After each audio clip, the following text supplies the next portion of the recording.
Hola, hola, somos el Parche Laboral. El día de hoy hablaremos de las modalidades de vinculación con la administración pública, los diferentes tipos de servidores y los diversos vínculos que existen al ser un servidor público. Para hablar de estas modalidades debemos definir qué es un servidor público.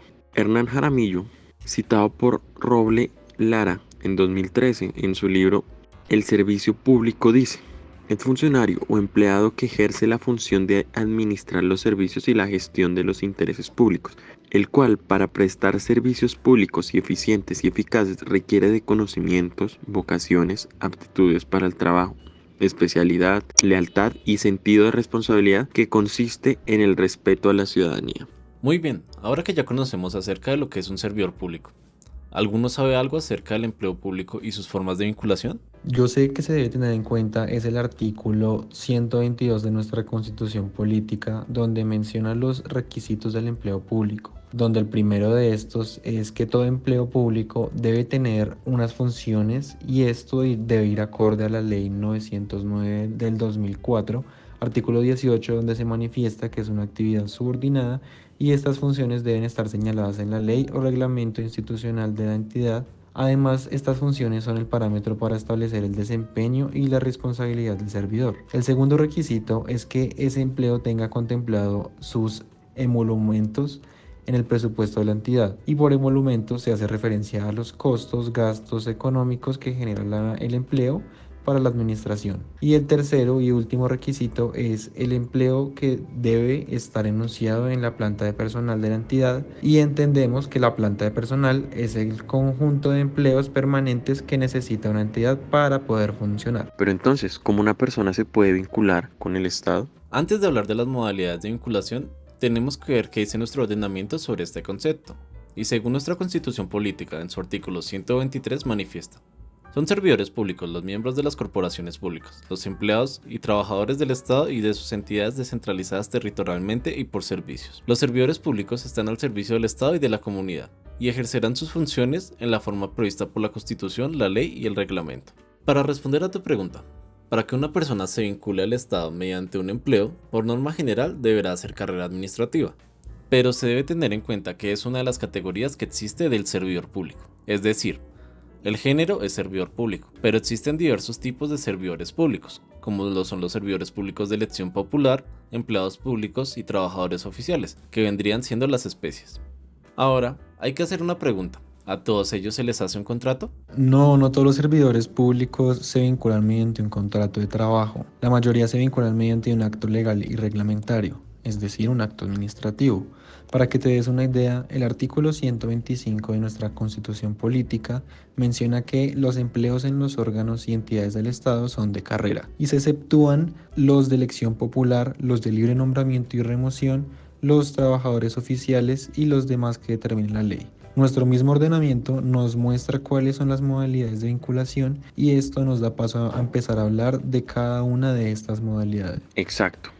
Si quieres podemos empezar con los servidores públicos de elección popular, ya que es lo más conocido. Está bien.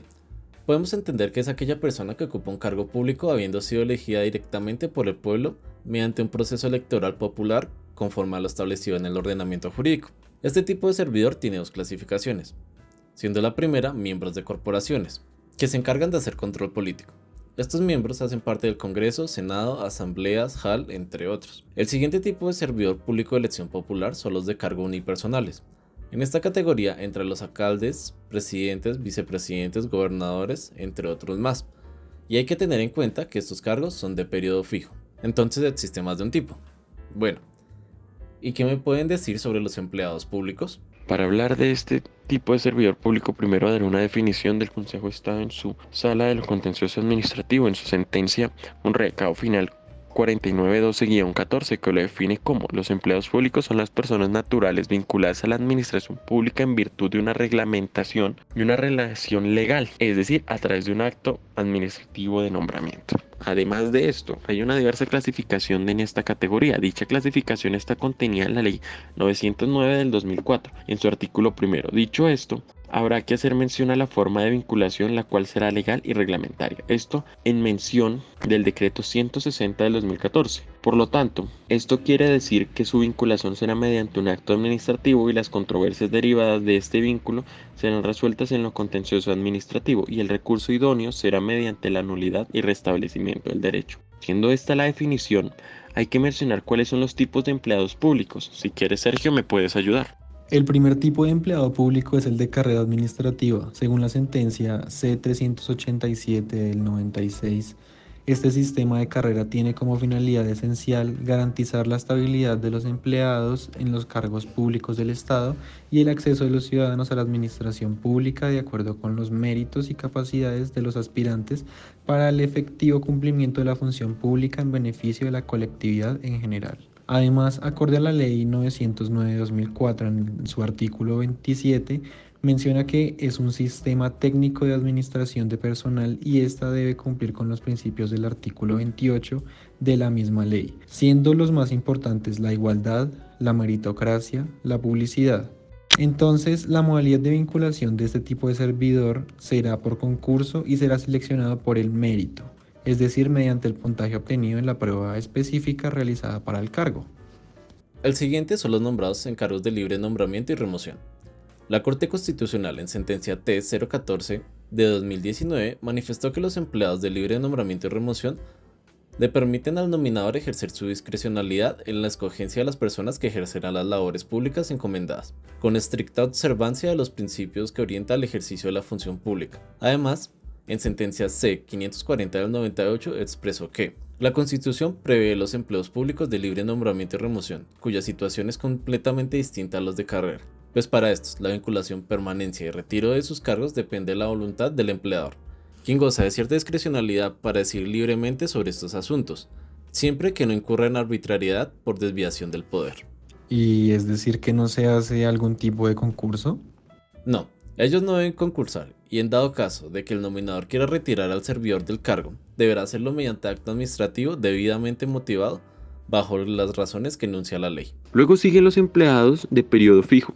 Su forma de vinculación es legal y reglamentaria, pero su característica especial es como lo indica su nombre, la duración de su cargo tiene un periodo de tiempo determinado. La Corte Constitucional en sentencia T-014 del 2019 menciona estas características y que el periodo fijo se explica en virtud del principio democrático y de los principios de eficacia y eficiencia, que asegura a un funcionario un puesto de trabajo al margen de los vaivenes políticos. Además, da ejemplos de los funcionarios que ocupan este tipo de empleo. Tales son al Contralor General de la Nación, al Procurador General de la Nación, al Defensor del Pueblo, Registrador Nacional de la Nación, los magistrados de las altas cortes, contralores departamentales y municipales y a los personeros municipales, entre otros. Por último, en esta categoría existen los empleos temporales, que según la sentencia C-288 del 2014, la Corte resalta la exposición de motivos para la creación de la Ley 909/2004, que crea esta figura para apoyar a la administración en proyectos especiales, y que estarán previstos en las plantas de personal, y aun cuando quienes los desempeñen no serán de carrera, sí deberán acreditar el mérito para su desempeño. Añadido a esto, la Corte manifiesta la finalidad de este cargo es dotar a la administración pública de una herramienta para garantizar la eficiencia en la selección de funcionarios para eventos especiales, en los cuales no sea posible realizar un concurso público y que la creación de estos cargos es por necesidad de consagrar un procedimiento ágil que permita solucionar transitoriamente necesidades de la función pública, pero que a la vez salvaguarde el debido proceso administrativo. Además, los empleos temporales hay que diferenciarlos de la provisionalidad y de igual forma del contrato de prestación de servicios.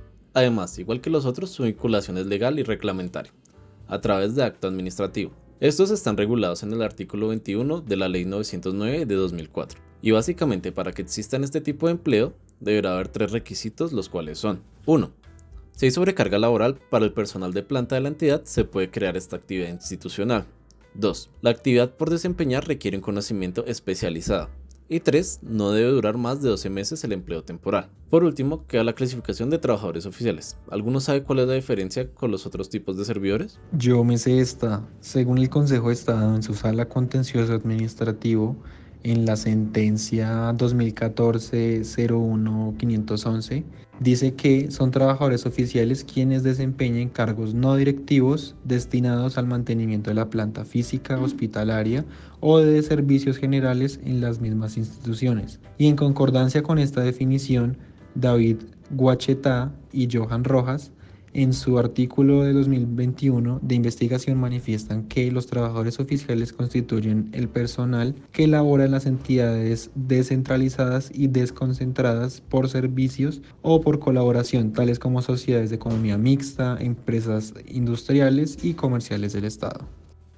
Además, si quieres complementar, según la ley, los trabajadores oficiales, según el decreto 1848 de 1969 en su artículo primero, parágrafo 1 dice, se denominan genéricamente empleados oficiales las personas naturales que trabajan al servicio de los ministerios, departamentos administrativos, superintendencias, establecimientos públicos, unidades administrativas especiales, empresas industriales o comerciales de tipo oficial o sociedades de economía mixta. Y en el decreto 1083 de 2015, en su capítulo 2, define las disposiciones especiales para los trabajadores oficiales, esto en concordancia con el concepto 242881 del 2023, Departamento Administrativo de la Función Pública, donde se manifiesta que la relación contractual existe es por un contrato laboral de trabajo que contiene las condiciones de la relación. El régimen laboral para los trabajadores oficiales está contenido en el mismo contrato de trabajo, así como en la convención colectiva, pacto colectivo, reglamento interno de trabajo, si los hubiere, y por lo no previsto en los instrumentos. Por lo tanto, sus funciones irán acorde a la misionalidad de la entidad y usualmente ese tipo de trabajadores los encontramos desarrollando sus funciones en las entidades descentralizadas por servicios del Estado. Gracias a Daniel y a Sergio. Ya con esto abarcamos todas las modalidades de vinculación con la administración pública. A todos, muchas gracias por escucharnos a través de nuestro podcast.